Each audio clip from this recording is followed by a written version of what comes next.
My wife emailed, "I want a separation, all contact through my attorney." I answered, "Noted." Then I froze her accounts, stopped every payment. 48 hours later, her attorney was desperately calling nonstop, dialing me back.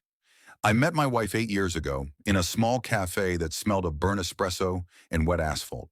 She had this laugh that bounced off walls like music, a voice that argued about songs and movies as if life depended on it. I was drawn to it, to her intensity, her insistence on seeing everything in extremes. Our connection was instant, overwhelming, almost dangerous in its perfection. We moved fast, way too fast, but I convinced myself that speed meant certainty. 3 years later, marriage. A modest ceremony, promises spoken like vows, but with a casual precision, like reading aloud a map. I thought it was permanent. I wanted it to be. We carved out a life. I handled the finances, bills, investments, mortgages. I paid attention to the small things, the electricity, the utilities, the insurance, every automatic transfer, so she could focus on her career, her friends, her passions. I liked being reliable, the steady heartbeat behind her whirlwind. She said it made her feel safe, and for a while it did. But subtle red flags began creeping in. They whispered, never shouted. Small lies, carefully framed excuses, hidden phone screens. She began leaving rooms to take calls that she didn't want me to overhear. She started insisting on privacy, framing it as independence, self-care, personal space. I remember thinking I was overreacting. I convinced myself these were normal boundaries in a healthy marriage. But instinct has a way of whispering truths we aren't ready to hear. The house began to feel different, the air heavier, almost watchful. Footsteps that once bounced lightly across the hardwood now hesitated. Doors closed softly, deliberately. I would come home from work and sense tension before seeing her, a quiet storm waiting. At first I blamed stress. Her job was demanding, her social life intense. But nights in bed, staring at the ceiling, I felt her absence even when she was right beside me. I tried talking. She told me I was imagining things. I gave her space. She said I was distant. Everything I did seemed wrong. And then it arrived, that email. 6:12 a.m., subject line blank. Just my name in the to field. I stared at it for a full minute, coffee steaming beside me, unsure if I should open it. I knew something in my gut had shifted. And then I read the words, "I want a separation. All contact through my attorney." My hands went cold. My heart didn't race, didn't pound. It slowed, measured itself, assessed. I read it twice to be sure. Not a typo, not a misfire, just cold, unyielding finality. I didn't cry, I didn't scream, I didn't send a flurry of desperate texts. I sat back in my chair and thought. One word came to mind, noted. I typed it and hit send. Noted. One word, calm, precise. No emotion, no invitation. And then I logged into our accounts. I checked joint cards, automatic payments, bank transfers I had set up years ago. Everything she had taken for granted, the cars, the utilities, the bills, everything that had existed under the assumption of trust, I froze it. Not because I wanted to punish her, not because I wanted revenge, but because she had set the rules. Separation, no direct communication, financial independence. I respected that. By noon, my phone rang. Her name flashed, ignored. Then an unknown number. Voicemail. Calm, professional, strained. "This is Mr. Halverson, representing your wife. Please return my call at your earliest convenience." I didn't respond. I let it sit. The next day, another voicemail. This time less calm. "We need to discuss some urgent financial disruptions." I still didn't respond.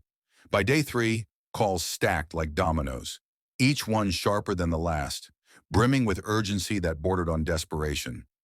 I listened. I documented. I remained calm. Friends noticed, mutual friends, cautious ones. "Are you okay?" "She seems upset." I replied carefully, "We're separated. All communication through attorneys." I left it at that. I watched social media interactions, subtle breadcrumbs she left in comments, likes, posts. A world that once was ours together became a silent chessboard. I observed quietly, noting patterns, moods, inconsistencies. At night, the house was enormous, cavernous, echoing with her absence. I walked from room to room, hearing my own footsteps, feeling the weight of decision. I replayed conversations from the past year, the small dismissals, the silences, the hidden calls. I analyzed, cataloged. I didn't feel hatred. I felt focus, awareness, the kind that comes when betrayal isn't a slap in the face but a quiet erasure, executed without acknowledgement. By the fourth day, the attorney called twice in 1 hour. I let the phone ring. I made dinner. I read a book. I slept deeply for the first time in weeks. Not because I was callous, not because I was cruel, because I realized that control is quiet. Silence is louder than shouting. If she wanted distance, I would grant it completely, but on my own terms. Then came the messages, requests, passive-aggressive inquiries from her side, from people around her. I hope you're okay. I heard. I didn't reply. I maintained a calculated stillness. She had built a wall. I respected it, and in doing so, I realized that boundaries are double-edged. You respect them, or you bleed through them blindly. During this time, I noticed small signs of panic leaking through the attorney's calls. Hesitation in tone, repetition of words, urgency growing louder behind the polite veneer. I didn't answer. I didn't panic. I allowed them to call, documented everything. Every voicemail, every missed call, every urgent follow-up. I wasn't plotting revenge. I was recording reality. Internal thoughts were constant. Should I have tried to reason? Should I have reached out? No. Not if the other person sets conditions so absolute that engagement becomes a violation. She chose the game. I would play within its rules, and that alone created tension she had not anticipated. I imagined her watching from her world, seeing the silence, sensing a barrier she hadn't engineered. That quiet frustration, proof that I wasn't bending to panic, felt right. Evenings became observation points.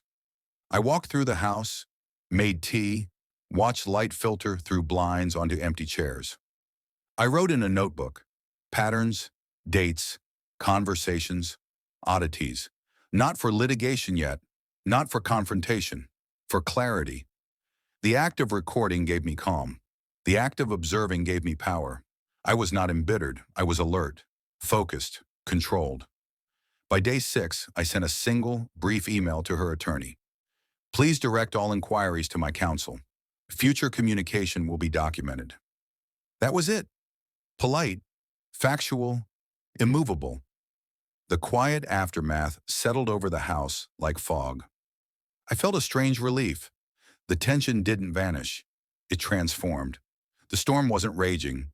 It was contained, compressed into silence.